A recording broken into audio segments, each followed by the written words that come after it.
Vamos embora. Gente, estava falando para vocês antes que o medicamento ele é composto por dois grupos principais. Um vai ser o princípio ativo e o outro são os recipientes, né? O que vai compor o medicamento. Vimos também que esses adjuvantes ou recipientes são responsáveis por mascarar algumas características não desejadas, como o sabor, e a gente citou alguns medicamentos que algumas pessoas têm aversão, como dipirona, quando é em gotas. Vimos também que entre as apresentações sólidas em relação às líquidas, essas líquidas elas têm um tempo de ação um pouco antecipado com relação aos sólidos. Tá? Isso de uma forma geral. A gente sabe que tem alguns sólidos, como em grânulos, que eles são dissolvidos mais rapidamente e, consequentemente, a absorção também é mais rápida, tá? Mas, de uma forma geral, foi isso que a gente viu. Na sequência, a gente vai falar um pouquinho sobre as formas farmacêuticas e as vias de administração. Então, as formas farmacêuticas, elas são pensadas na necessidade do paciente. Isso é interessante porque dentro de uma área hospitalar, a gente precisa ter a adequação. Exemplo, um paciente que ele está entubado, que ele não pode fazer a deglutição, obviamente via oral não vai ser a via de escolha. Portanto, precisa ser adequado àquela condição. Podemos fazer a trituração de alguns medicamentos, isso eu vou falar ao longo das aulas, outros não podem, mas isso vai ser administrado de acordo com a necessidade do paciente. Então, o primeiro ponto a observar é o que está sendo prescrito e a forma que está sendo administrada condiz com a necessidade do paciente, né? As formas farmacêuticas, elas têm uma relação direta com a via de administração e essa formulação desses medicamentos, eles têm que ser criados de uma forma muito personalizada.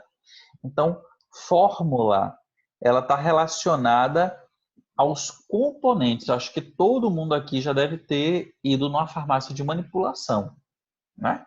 Na farmácia de manipulação, quando você leva a receitinha, lá vai ter a fórmula, ou seja, são os componentes necessários para a produção do medicamento. Enquanto que a forma é como o produto se apresenta, é como o medicamento ele está apresentado. Então, a forma farmacêutica ela pode vir na forma de gel, de cápsula, de pomada, de solução, enquanto que as fórmulas podem ser oficinais ou magistrais. Fórmulas oficinais, nomezinho diferente, mas é simplesmente para descrever as composições daquelas que já são padronizadas em formulários oficiais, como, por exemplo, a farmacopeia. Não sei se vocês já ouviram falar desse nome, farmacopeia, mas é a Bíblia da manipulação do farmacêutico. Lá tem já designado como deve ser preparado a maioria dos medicamentos e como eles devem ser controlados, padronizados, para que a gente consiga ter o mesmo medicamento da mesma forma de produção, independente de onde ele seja produzido. No sul do Brasil ou no norte, tem que ter a mesma característica, tá? Já as fórmulas magistrais, elas são produzidas de acordo com a necessidade e muito personalizada para cada paciente. Então, eu posso pegar uma formulação e personalizá-la para o paciente. Vou dar um exemplo aqui pensando na turma. Então, imagina que para as meninas eu vou transformar um medicamento, vamos supor que seja o Buscopan, que está lá prescrito para casos de cólica. E aí, como ela vai ter que fazer, uma das meninas da turma vai ter que fazer esse Buscopan de uma forma contínua, eu vou modificar a formulação desse Buscopan, que era gotas, eu vou transformá-lo em barrinhas de chocolate. Dá para fazer isso? Dá. A gente transforma isso em barrinhas de chocolate. Toda vez que ela sentir uma cólica ela vai tomar e naquela barrinha já vai ter a quantidade de antiespasmódico necessário para passar aqueles efeitos. Então, esse é um exemplo de personalização. Poderia ser um fitoterápico, certo? Um fitoterápico que vai ser prescrito para compulsão por doce no momento da TPM, no chocolate. Então, vai ser 2 barrinhas de chocolate ao dia, com fitoterápico, vai ser transformado. Transformar tudo em chocolate, né, João? Pode ser em goma, em jujuba, tá? Então, você já deve ter visto polivitamínicos e poliminerais misturados lá na forminha de jujuba para criança. Então, vai ser tipo um docinho. Qual é o objetivo? Garantir a adesão do paciente ao tratamento. Se o paciente ele já não gosta do sabor, se o paciente não gosta de chá, se o paciente não gosta de comprimido e o que está prescrito dessa forma, é muito difícil que na casa dele ele dê continuidade a isso daí, né? Tinha 2 perguntinhas que eu disse que ia trazer na volta do intervalo. Uma é a perguntinha, não lembro quem foi que fez. Foi Nath, sobre o comprimido. E outra foi a Fabiana. Nath e Fabi. Vocês querem trazer a dúvida de vocês? Uma foi sobre o ciclo 21 e dor de cabeça. Quem foi que fez essa pergunta? Foi Fabi.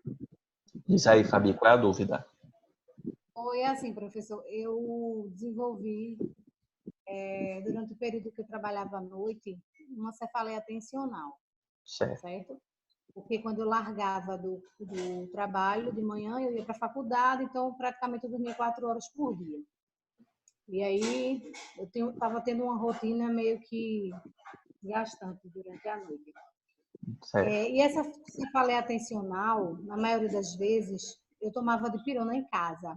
Uhum. E quando ela estava demais, eu ia para o médico e cheguei até a fazer uma tomografia. Mas, assim, eu nunca procurei saber por que eu tinha essa cefaleia. Realmente, eu dormia pouco, né? Mas o que estava me ocasionando esse problema não só era sono, mas era um medicamento que eu tomava todos os dias, que era o ciclo 21. Tu estás entendendo? Então, assim, foi uma investigação muito difícil, porque a maior queixa que eu tinha era porque não dormia. Então, todos os médicos que me atendiam, inclusive o neuro, ele dizia que aquela cefaleia atencional era porque eu não dormia bem.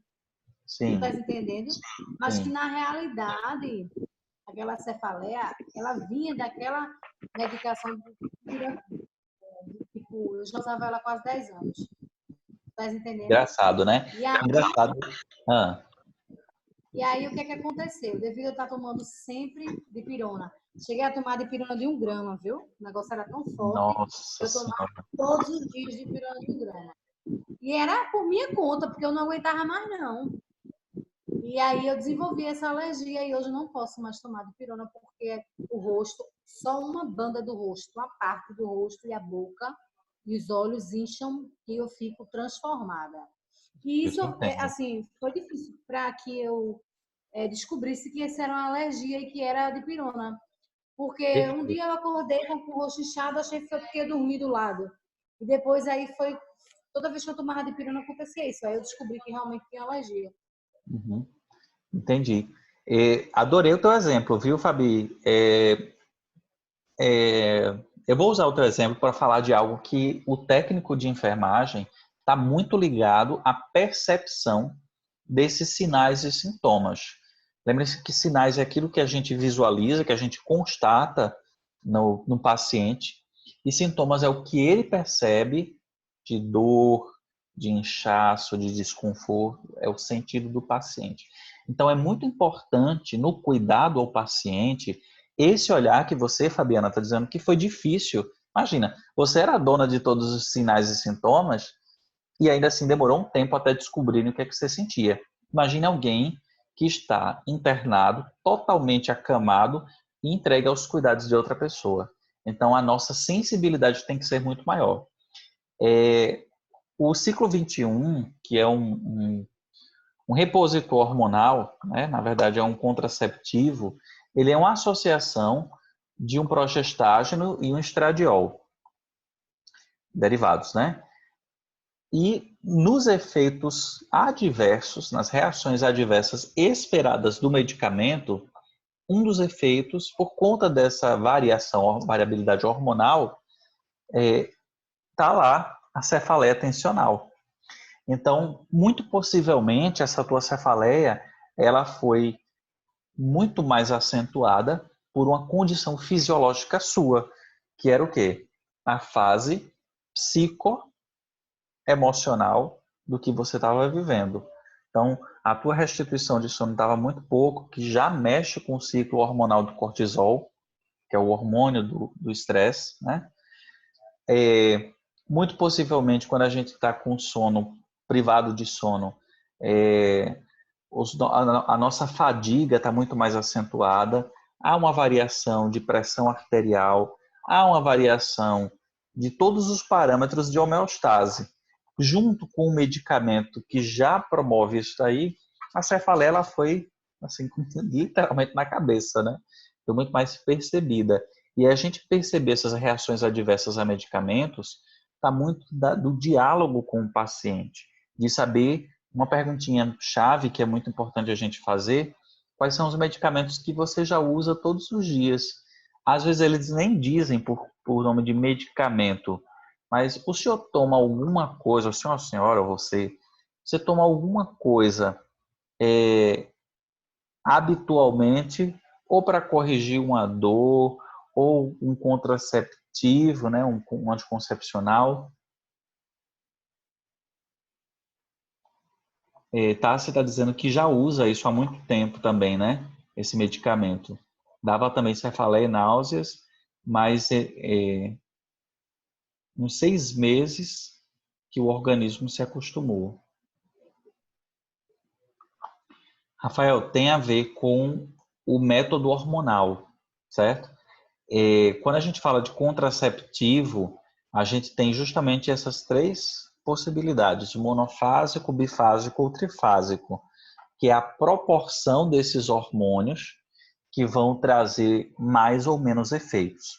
Obviamente, os mais sofisticados, aí vocês já entendem isso, aqueles que têm uma geração maior, consequentemente mais caros também, e estão diretamente relacionados a menos efeitos adversos, certo? Então, tem uns que são na forma de anel, que fica bem no colo do útero, outros são como um dispositivo que fica subcutâneo, certo? Você administra ele, ele vai liberando aos pouquinhos. Outro é intramuscular, certo? Ou via oral. Mas aí tudo vai depender também da tecnologia que está envolvida. Muito bom, Rafael, tua pontuação. Que eu só não vou aprofundar muito nisso para a gente não adiantar muito lá na frente, mas a quantidade, o tipo de hormônio que é utilizado no anticoncepcional tem tudo a ver com os efeitos adversos, tá certo?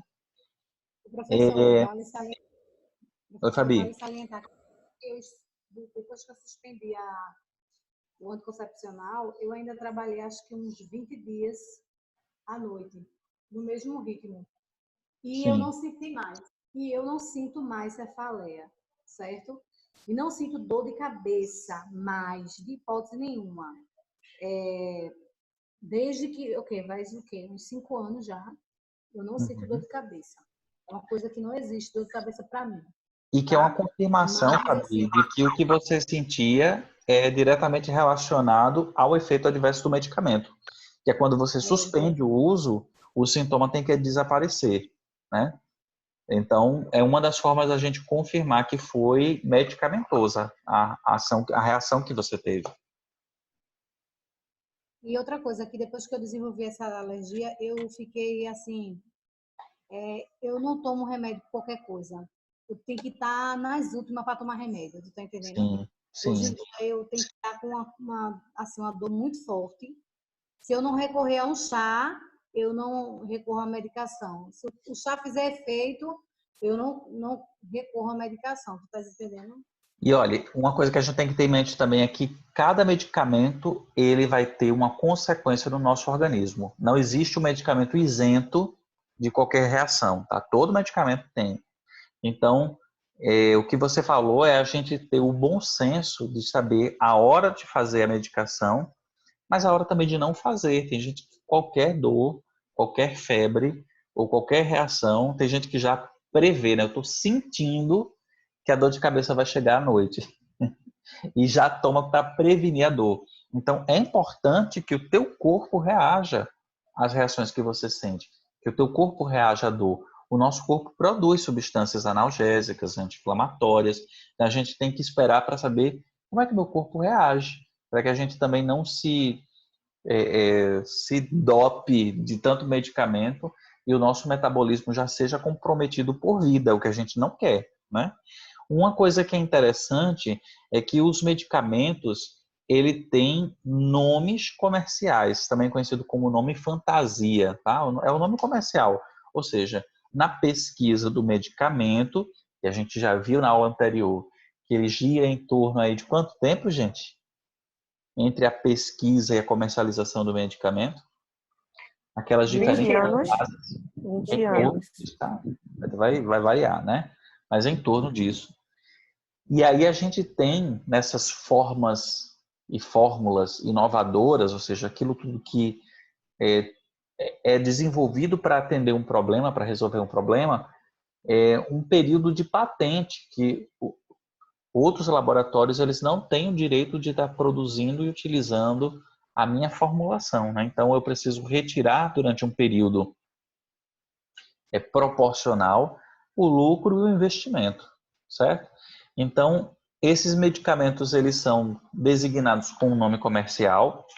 Normalmente o nome comercial ele tem um intuito de marketing, certo? Então alguns nomes fazem alusão ao efeito que ele promove. Então de repente é alguma coisa fit que está sugerindo que ele vai lhe ajudar a emagrecer. Outros medicamentos têm o nome dor, né? Contra dor ou anador, né? Ou alguma coisa que traga um nome oposto ao que a gente está propondo, né? Então, an significa negação. Então, a gente vai retirar a dor, certo? Então, esses nomes fantasia, eles vêm na sua designação, na própria embalagem, obrigatoriamente a sua composição. E a gente vai ver mais para frente isso nas bulas, tá? Então, o nome fantasia é um nome que não quer dizer muita coisa, mas muito mais relacionado com o marketing, enquanto que a designação genérica, ou seja, o nome genérico é a designação da substância. Então, enquanto que a aspirina é o nome fantasia, qual é o princípio ativo? Ou o nome genérico? AS. Que é o AS. ácido acetil. Silicília. Boa. É o ácido acetil salicílico, é isso daí. Pensa Coloca... meu nomezinho chato. Fabi tá pedindo para eu colocar o slide no portal. Coloco sim, viu, Fabi? Vou botar logo todos para vocês. São 2 que eu vou compilar todas as aulas em 2 slides, em 2 materiais, tá bom? Para não ficar um monte de arquivo. O Mas Alan. já tá tudo no YouTube, tá? Vocês podem acessar lá o link pelo Classroom, direciona vocês para lá. A aula sempre é postada lá também. O Diga lá. Alan, Diga, meu bem. só uma dúvida, eu não sei se futuramente você vai falar sobre isso, é porque eu escuto muito, né, já ouvi muito que o remédio similar não é a mesma coisa do genérico. O pessoal fala que similar não serve, não seria bom. Isso é verdade ou é mito?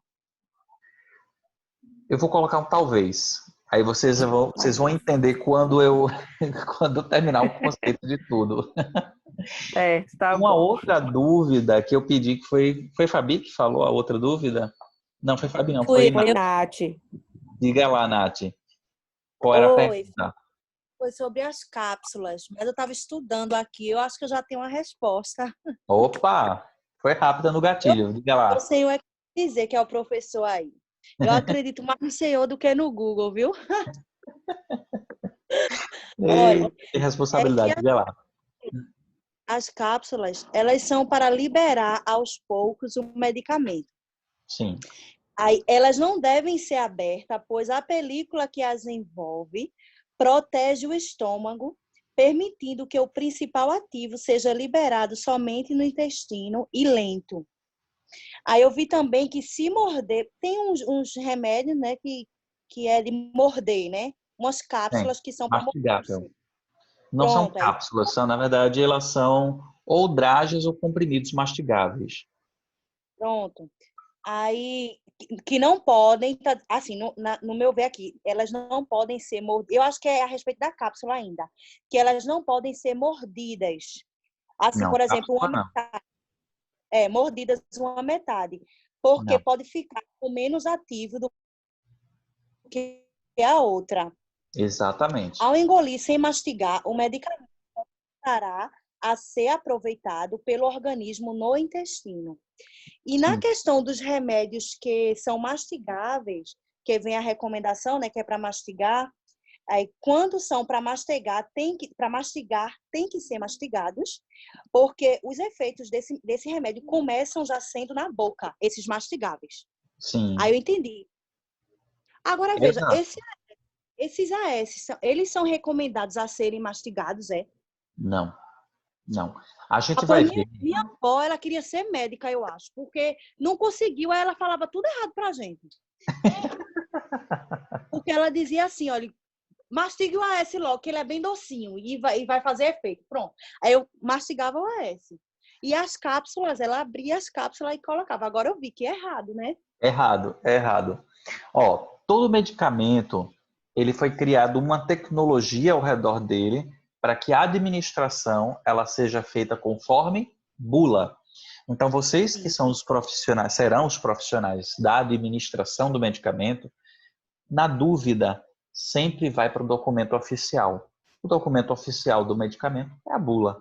Então, a gente vai entender que para cada forma farmacêutica, existe um estudo e uma justificativa, já estou no slide certo, ó, tem tudo a ver com a dúvida, tem uma justificativa que o intuito é facilitar a administração de acordo com as condições do teu paciente. Então, algo que é imprescindível é que a dose seja garantida com precisão. Então, se eu mordo um comprimido, mastigo um comprimido que não é indicativo de mastigar, eu posso perder parte da dose nas frestas dos dentes, certo? Ou não ingerir, não chegar no meu estômago a quantidade que deveria, ou quebrar a tecnologia que está envolvida na dispersão e no tempo. Vocês lembram que, eu acho que foi ontem que eu passei até um videozinho, que tem um comprimido e com o tempo ele vai se dissolvendo no próprio estômago. Na animaçãozinha ele mostra ele dissolvendo no estômago. Esse tempo de dissolução do medicamento é calculado. E isso tem a ver com o tempo que você vai tomar a próxima dose. Então, se esse medicamento foi calculado para que você tome ele de 6 em 6 e você mastigou o que não deveria ser mastigado, de certeza, ou você não vai ter a dose prevista, ou você não vai ter o tempo de 6 horas de duração.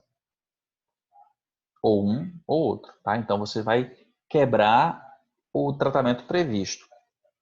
Cápsulas, como comprimidos, na sua grande maioria, eles são, tirando algumas exceções muito pontuais, eles são feitos para você ingerir com água. Então, o que vai diferenciar um para o outro é que a maioria são absorvidos no estômago ou no intestino. O que são absorvidos no intestino, eles precisam ter uma proteção contra o ácido clorídrico, que é muito forte. Esses são os chamados de gastroresistentes. Então, a gente tem normalmente aquelas cápsulas que vão estar lá dizendo gastroresistente. Deixa eu ver aqui quem está falando comigo. Rafael, falando da diferença de similar genérico e de marca. Eu vou falar já, tá? Tem diferença. Essas formas farmacêuticas, elas podem ter diferentes formas. Exatamente, Rafa. Líquido, gasosa, semissólida e sólida. Ó, tá afiado, tá? Não recorda muito, mas você vai ver que vai chegar. É igual andar de bicicleta. Rafael tá arrasando mesmo, viu? Eu gosto que participe. É isso aí. Mas esses gastroresistentes, eles vão ter na indicação lá da própria bula, na própria embalagem vai ter dizendo. Então, se você abre a cápsula, respondendo a pergunta de Nath, se você abre a cápsula e coloca o conteúdo na água, é possível que se a cápsula era gastroresistente, o que vai acontecer sem esse escudo de proteção? Quando ele encontrar o ácido, ele vai se perder, certo? Então, em contato com um ácido muito forte do estômago, sem a proteção dessa cápsula, ele perde boa parte ali da dose só em contato com esse ácido, certo? Então, uma coisa importante é que a gente entenda que, a partir de agora, quando a gente for estudar a classificação das formas farmacêuticas, existe uma orientação geral de uso. Rafael já trouxe para a gente as principais, que são as líquidas, gasosas, semissólidas e sólidas. Dentro de cada uma eu vou exemplificar. E aí eu já adiantei, na discussão de hoje, essas que têm uma proteção gástrica, com o exemplo que Nath trouxe. Então, essas gastroresistentes, elas não podem ser quebradas. Então, é por isso que alunos meus jamais, na prática, vão quebrar ou triturar um medicamento que não tem indicação de fazer isso. Teve dúvida, meu Deus, será que posso triturar isso? Bula! Então, é por isso que é importante a gente sempre ter à mão, ou no celular, ou no computador, alguma ferramenta de pesquisa. Eu vou mostrar algumas para vocês. Me cobrem isso, tá, gente? Essas ferramentas de pesquisa. Então, quando a gente for começar a ver amanhã as formas farmacêuticas, a gente vai ver que elas têm uma classificação própria para cada forma, certo? Elas têm classificação própria. Elas vão garantir a precisão da dose e o intuito sempre é garantir a adesão do paciente ao tratamento. Então, a gente precisa da dose correta para a necessidade correta do paciente. Então, formas farmacêuticas são estudadas e calculadas para o que elas se propõem. Então, nós vamos ver amanhã que essas formas farmacêuticas, é que a gente está finalizando o estudo de hoje, elas têm um parâmetro de escolha. Ou seja, a prescrição não foi feita de forma aleatória. Ela foi pensada com critérios de escolha. E um dos critérios são as vias de administração, de acordo com a necessidade do paciente, as velocidades de ação desse medicamento e o perfil clínico do paciente. Olha que chique. Então, aí a gente já tem 3 parâmetros de casa que vão embasar a escolha da prescrição. Então, é por isso que o que está prescrito, ele não pode ser trocado. E isso envolve tanta coisa. Quando a gente chega numa drogaria, que o balconista, não é nem o farmacêutico, é o balconista, que ele oferece algo que não está prescrito, a gente precisa ter segurança de que esses fatores não são alterados, tá? A gente precisa consultar o profissional. Acontece em hospital? Também acontece. Mas normalmente o que está prescrito tem que obrigatoriamente ser seguido à risca. Ok? Apenas um profissional, fora o médico, pode fazer alteração, principalmente quando é referência com genérico. E amanhã eu vou dizer a diferença de um para o outro, tá, Rafael? Que disse que lembrava que existia diferença sim, mas eu estava muito seguro do que seria. Amanhã eu vou tirar essas dúvidas, tá? Por hoje, eu vou colocar a aula. Oi, oi. Profissional farmacêutico, é? Como é, Fabiana? O profissional que pode substituir é o farmacêutico? Sim. O genérico, por referência, é o farmacêutico. Esse processo é chamado de intercambiabilidade. São intercambiáveis. Existem critérios também para isso, tá? Na próxima aula eu conto para vocês que critérios são esses. Então, Na aula que vem a gente vai aprofundar nas formas farmacêuticas, nas estratégias de escolhas desses medicamentos e como eles são classificados. Tranquilo? Por hoje deu para avançar, a gente viu muito conceito hoje, né? Mas ficou clara a diferença de um para o outro? Ou ficou alguma dúvida ainda? Tranquilo, tranquilo, tranquilo. Fico feliz. Feliz que vocês estão acompanhando. Vou colocar o material para vocês. Acessem o material gravado ou baixem no portal. Vou colocar também os PDFs desses slides, tá bom? Não esqueçam de colocar a presença. Por favor, entre lá no Google Classroom, façam o registro. Mesmo que quem não teve como assistir hoje, entre lá e faça o registro, porque eu entendo que vocês estão estudando e acompanhando o material. Parabéns pelos questionamentos, pelas dúvidas. Eu estou adorando as perguntinhas de vocês, os exemplos pessoais. Eu acho que a gente está avançando bem em termos de embasamento de conteúdo. Parabéns pelas pesquisas também, porque eu estou vendo que vocês vão a fundo. E, gente, o que faz um bom profissional é isso, tá? É curiosidade, é pesquisa, é dúvida. Então, quanto mais a gente pergunta, quanto mais a gente erra, mais a gente aprende. Tá bom? Então, parabéns. Estou amando a interação com vocês. Obrigado também, Adri. A gente tá para compartilhar. Estou aprendendo muito com vocês também, viu? Muitas dúvidas interessantes que traz outras dúvidas e outros questionamentos. Tranquilinho? Amanhã a gente se vê. Amanhã já é quinta, né? Olha como a semana está voando. Então amanhã a gente se vê. Não deixem acumular material, tá? Vão estudando, vão aprofundando para a gente ter cada dia um degrau mais avançado aí no nosso estudo de farmacologia, tá bom? Beijo para todos, bons estudos, bom finzinho de quarta-feira para vocês e até amanhã. Se Deus quiser. Tchau, tchau.